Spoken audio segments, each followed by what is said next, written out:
तो आज हमारे पास हैं रॉबर्ट कियोसाकी की वो जो मशहूर किताब है रिच डैड पुअर डैड। हम उस पर आधारित एक एक दिलचस्प विश्लेषण पर बात करने वाले हैं। हाँ बिल्कुल। मकसद यही है कि इस विश्लेषण से जो मुख्य विचार निकले हैं उनको समझें, क्योंकि इसने दुनिया भर में लाखों लोगों की पैसे को लेकर सोच पर असर डाला है। हाँ, काफी बड़ा असर। और इस विश्लेषण का जो सबसे दिलचस्प हिस्सा है वो है लेखक के दो पिताओं की कहानी, है ना? हाँ, वो रिच डैड और पुअर डैड। जी। एक तरफ वो पढ़े लिखे पुअर डैड जो मानते थे कि भाई नौकरी करो, सुरक्षित रहो। हाँ, पारंपरिक सोच। बिल्कुल। और दूसरी तरफ वो रिच डैड जो शायद स्कूल कम गए पर असल जिंदगी में पैसे के मामले में ज्यादा कामयाब थे। और विश्लेषण इसी कॉन्ट्रास्ट को, इस विरोधाभास को किताब की जान बताता है कि कैसे दो अलग अलग परवरिश और सोच पैसे के प्रति आपका नजरिया बना देती हैं। विश्लेषण में जो पहली अहम बात है वो ये कि कियोसाकी ने संपत्ति और दायित्व, एसेट्स और लाइबिलिटीज, इनके फर्क को बहुत ही सरल बना दिया। हाँ, ये बहुत बड़ी बात थी। संपत्ति वो जो आपकी जेब में पैसा डाले, है ना, जैसे कोई प्रॉपर्टी जिसे किराया आ रहा हो या स्टॉक्स जिनसे डिविडेंड मिले। जी। और दायित्व वो जो जेब से पैसा निकाले, जैसे कोई कार लोन चल रहा हो या क्रेडिट कार्ड का कर्ज। सही। सुनने में तो ये बहुत आसान लगता है, पर विश्लेषण कहता है कि यही सरलता ही इसकी सबसे बड़ी ताकत थी।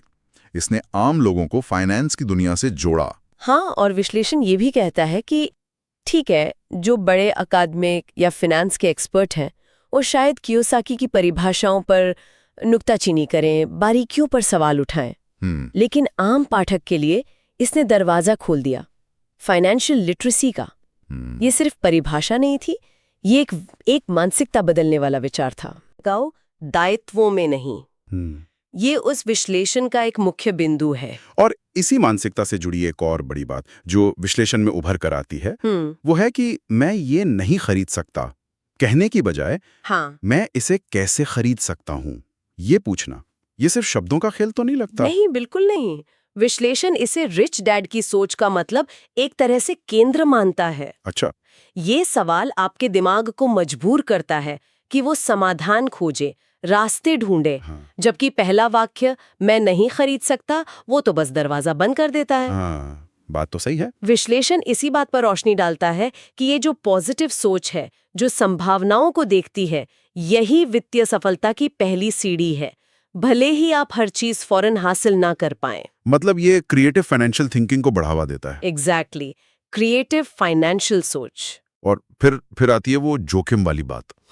विश्लेषण बताता है कि कैसे पुअर डैड सुरक्षित रास्ते पर चलते थे, अच्छी नौकरी, पेंशन, हाँ, सेफ्टी फर्स्ट। जबकि रिच डैड निवेश करने, अपना बिजनेस शुरू करने, ऐसे जोखिम उठाने से डरते नहीं थे। पर ये कोई अंधा जोखिम तो नहीं था, है ना? नहीं, सही कहा।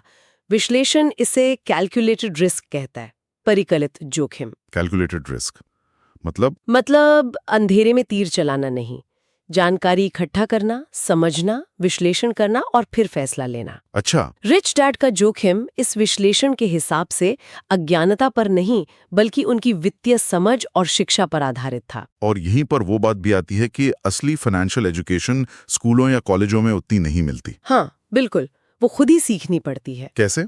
किताबें पढ़कर, जैसे यही किताब है, मेंटर ढूंढकर, या फिर और हाँ, गलतियां करके भी, अनुभव से। विश्लेषण इस सेल्फ एजुकेशन के महत्व पर काफी जोर देता है। इस किताब का असर भी जबरदस्त रहा है। विश्लेषण बताता है कि ये सिर्फ एक किताब नहीं रही बल्कि एक ग्लोबल फिनोमेनन बन गई। हाँ बिल्कुल। 50 से ज्यादा भाषाओं में अनुवाद हुआ, करोड़ों प्रतियां बिकी। विश्लेषण कुछ कहता है इस पर कि ये इतनी सफल क्यों हुई? हाँ, विश्लेषण के मुताबिक इसके पीछे कुछ वजह हैं। एक तो जैसा हमने कहा, कहानी कहने का तरीका, दो पिताओं के जरिए मुश्किल विचारों को आसान बनाना। दूसरा, इसकी भाषा, बहुत सीधी सापाट भाषा है जो कोई भी समझ सकता है, चाहे उसका बैकग्राउंड कुछ भी हो। हाँ, ये तो है। और तीसरा, शायद इसका टाइमिंग भी सही था, जब लोग वो पारंपरिक नौकरी वाली सुरक्षा पर सवाल उठाने लगे थे और वित्तीय स्वतंत्रता के नए रास्ते खोज रहे थे। इसने उस जरूरत को कहीं ना कहीं पूरा किया। तो कुल मिलाकर ये विश्लेषण रिच डैड पुअर डैड को सिर्फ एक और पर्सनल फाइनेंस किताब की तरह नहीं देखता, नहीं, बल्कि एक चिंगारी की तरह देखता है जिसने लोगों को अपनी जो वित्तीय सोच है उस पर सवाल उठाने के लिए उकसाया। हाँ बिल्कुल, संक्षेप में कहें तो विश्लेषण इसे वित्तीय मानसिकता में बदलाव लाने वाला एक बहुत महत्वपूर्ण दस्तावेज मानता है। ये संपत्ति बनाने, सकारात्मक सोच रखने, वो कैलकुलेटेड जोखिम लेने और लगातार सीखते रहने की वकालत करता है, पारंपरिक सुरक्षित रास्तों को चुनौती देते हुए। और विश्लेषण इस किताब का जो स्थायी प्रभाव है उसे उसकी सरलता और प्रैक्टिकल अप्रोच में देखता है। जी बिल्कुल, उसकी सादगी और व्यवहारिकता में। तो इस पूरी बातचीत और विश्लेषण के बाद मेरे मन में एक सवाल आ रहा है। अगर ये किताब, और जैसा कि विश्लेषण बताता है, हमें पारंपरिक सोच को चुनौती देने के लिए प्रेरित करती है, तो अपनी जो मौजूदा वित्तीय सोच है उसको जांचने और शायद बदलने की दिशा में पहला छोटा सा कदम क्या हो सकता है? सोचने वाली बात है।